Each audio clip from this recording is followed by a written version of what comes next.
Chapter 15. The Advancing Man. What I have said in the last chapter applies as well to the professional man and the wage earner as to the man who is engaged in mercantile business. No matter whether you are a physician, a teacher, or a clergyman, if you can give increase of life to others and make them sensible of the fact, they will be attracted to you and you will get rich. The physician who holds the vision of himself as a great and successful healer, and who works towards the complete realization of that vision with faith and purpose, as described in former chapters, will come into such close touch with the source of life that he will be phenomenally successful. Patients will come to him in throngs. No one has a greater opportunity to carry into effect the teaching of this book than the practitioner of medicine. It does not matter to which of the various schools he may belong, for the principle of healing is common to all of them, and may be reached by all alike. The advancing man in medicine, who holds to a clear mental image of himself as successful, and who obeys the laws of faith, purpose, and gratitude, will cure every curable disease he undertakes, no matter what remedies he may use. In the field of religion, the world cries out for the clergyman who can teach his hearers the true science of abundant life. He who masters the details of the science of getting rich, together with the allied sciences of being well, of being great, and of winning love, and who teaches these details from the pulpit, will never lack for a congregation. This is the gospel that the world needs. It will give increase of life, and men will hear it gladly, and will give liberal support to the man who brings it to them. What is now needed is a demonstration of the science of life from the pulpit. We want preachers who can not only tell us how, but who, in their own persons, will show us how. We need the preacher who will himself be rich, healthy, great, and beloved, to teach us how to attain to these things, and when he comes, he will find a numerous and loyal following. The same is true of the teacher who can inspire the children with the faith and purpose of the advancing life. He will never be out of a job, and any teacher who has this faith and purpose can give it to his pupils. He cannot help giving it to them if it is part of his own life and practice. What is true of the teacher, preacher, and physician is true of the lawyer, dentist, real estate man, insurance agent, of everybody.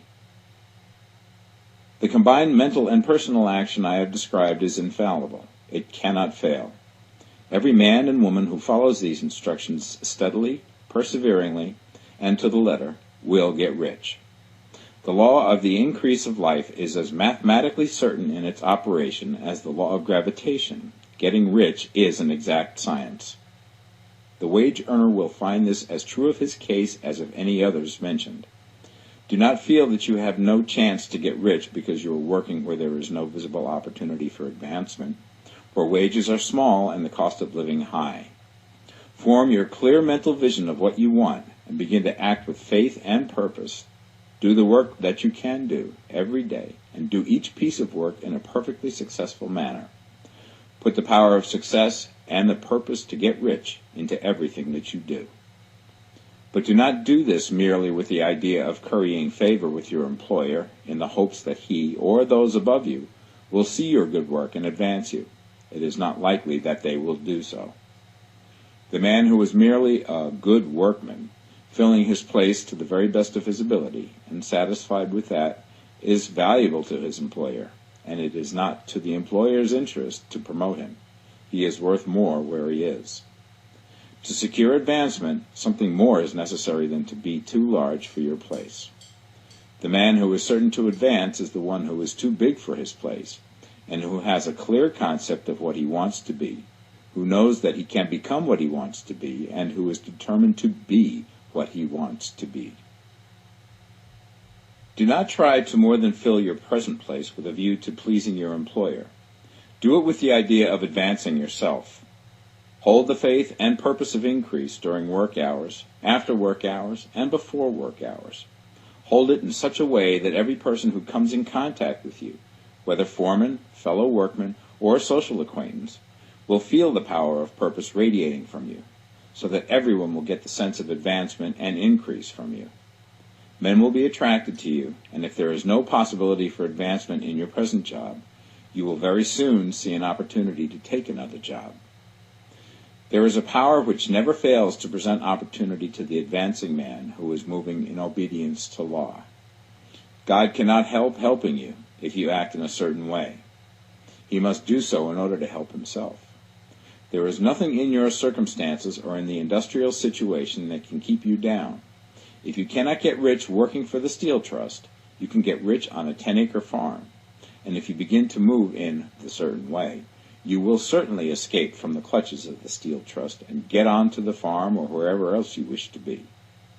If a few thousands of its employees would enter upon the certain way, the Steel Trust would soon be in a bad plight. It would have to give its working men more opportunity or go out of business. Nobody has to work for a trust. The trusts can keep men in so-called hopeless conditions only so long as there are men who are too ignorant to know of the science of getting rich, or too intellectually slothful to practice it. Begin this way of thinking and acting, and your faith and purpose will make you quick to see any opportunity to better your condition. Such opportunities will speedily come, for the Supreme, working in all and working for you, will bring them before you. Do not wait for an opportunity to be all that you want to be. When an opportunity to be more than you are now is presented, and you feel impelled toward it, take it. It will be the first step towards a greater opportunity. There is no such thing possible in this universe as a lack of opportunities for the man who is living the advancing life. It is inherent in the constitution of the cosmos that all things shall be for him and work together for his good, and he must certainly get rich if he acts and thinks in the certain way. So let wage-earning men and women study this book with great care, and enter with confidence upon the course of action it prescribes. It will not fail.